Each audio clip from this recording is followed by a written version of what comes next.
শীতের নরম রাত ধীরে ধীরে নেমে আসে। চারপাশ জ্বলে ওঠে রঙিন আলো, গাছের ঢালে ঢালে ঝুলে থাকে ঝিকিমিকি তারার মতো বাতি।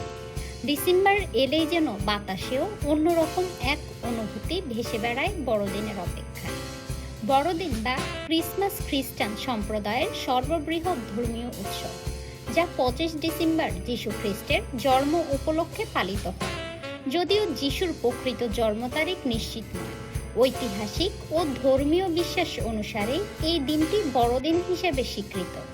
সময়ের সঙ্গে সঙ্গে এটি ধর্মীয় উৎসবের গণ্ডি পেরিয়েছে, বিশ্বব্যাপী সামাজিক ও সাংস্কৃতিক উৎসবে পরিণত হয়েছে, যেখানে খ্রিস্টান ও অখ্রিস্টান উভয় সম্প্রদায়ের অংশগ্রহণ দেখা যায়।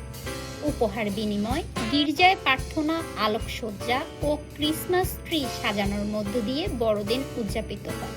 বাংলাদেশ ও ভারতে দিনটি রাষ্ট্রীয় ছুটির দিন। এবছরও বড়দিনকে ঘিরে ঢাকাসহ দেশের বিভিন্ন গির্জা ও গুরুত্বপূর্ণ স্থানে সাজসজ্জা ও উৎসবের প্রস্তুতি